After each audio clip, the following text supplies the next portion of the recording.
Texting versus real life. You text her. She replies in 30 seconds, sends a meme.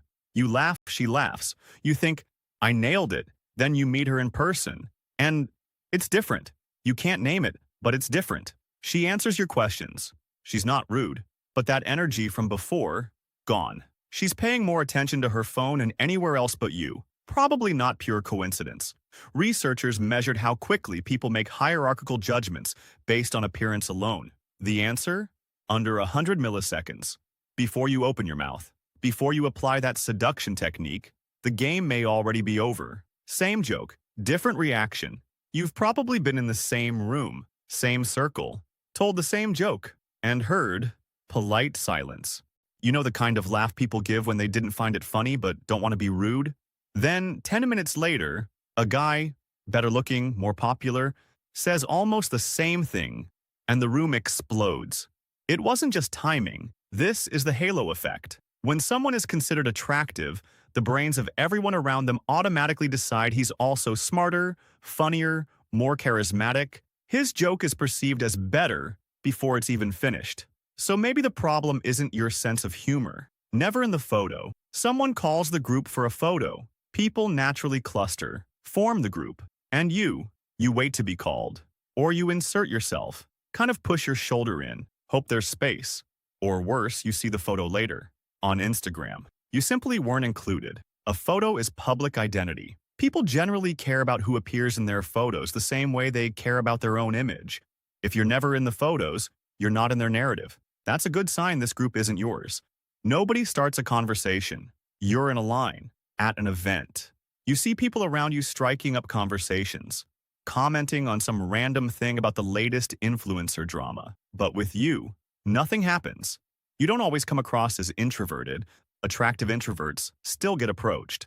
The filter isn't energy. It's what comes before energy. Research on spontaneous interaction shows attractive people receive far more casual approaches.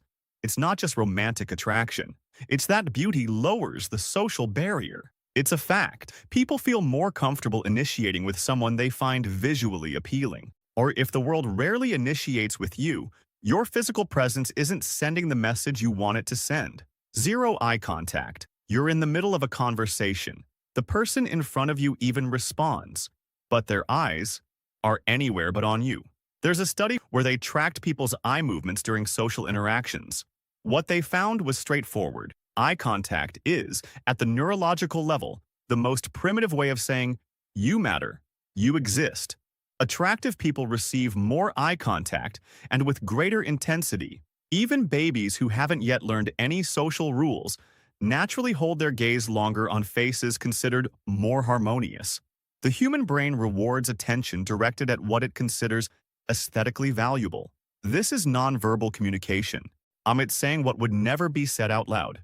Needed, never wanted. So you're invisible, underestimated by the group, not in the photos. But at least you're useful, right? They call you to set up the tent, to fix the sound, to carry the boxes before the party starts. You set up the tent, the party begins, people arrive. The good-looking guy in the group walks in. He gets a warm welcome, and you're holding the sound cable behind the table. This is called social niche maintenance. Groups automatically position people according to perceived value. Those with more visual capital occupy positions of prominence. Those with less are used functionally. There's a huge difference between being necessary and being wanted, and you need to learn to tell them apart. You always move first.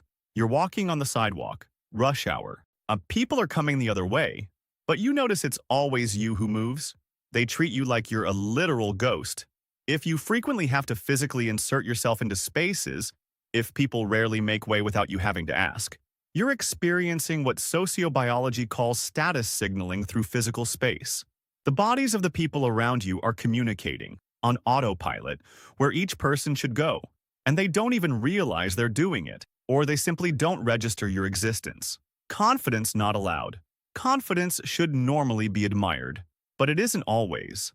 Social acceptance of your confidence depends, in part, on how much people think you deserve to be confident. When someone perceived as attractive acts with confidence, the world validates it. When someone less attractive acts with the same confidence, same line, same tone, same certainty, The group often reacts with discomfort, sometimes even hostility. You hear that you're getting too big for your boots.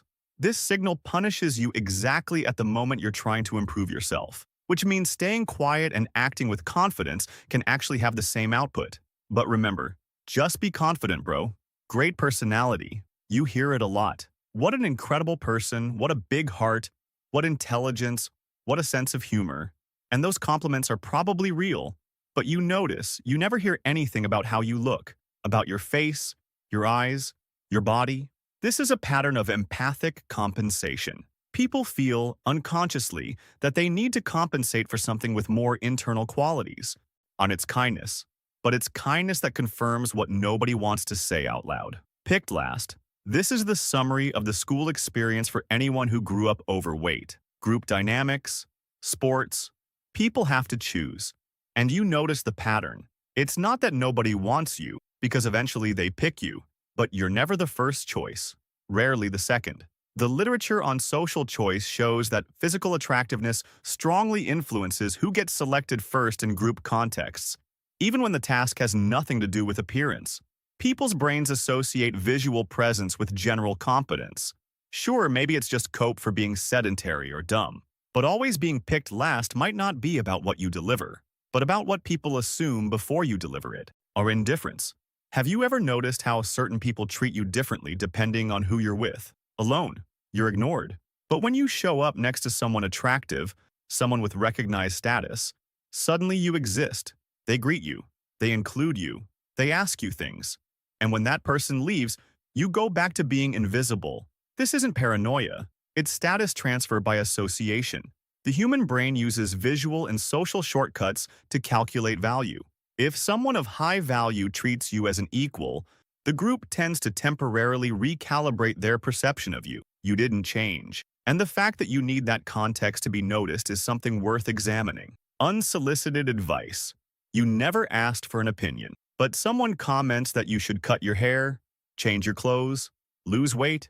There's a brutal asymmetry here. People rarely offer unsolicited aesthetic advice to someone they consider attractive. But when someone falls below the standard, there's an implicit social permission to want to intervene, as if someone's appearance were a collective problem to be solved.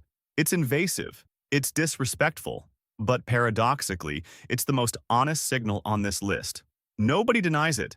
The hardest pill to swallow, you feel it, but nobody confirms it. You notice the patterns. You see how interactions work differently for you than for others. You try to mention it, and people go quiet, change the subject, look away. Nobody denies it. Nobody confirms it. And that silence is the most honest answer you'll ever get. Because people don't go quiet about what isn't real. They go quiet about what is real and uncomfortable to admit. If all this felt uncomfortably specific, that's not a coincidence. But recognizing the pattern is the first step toward getting out of it.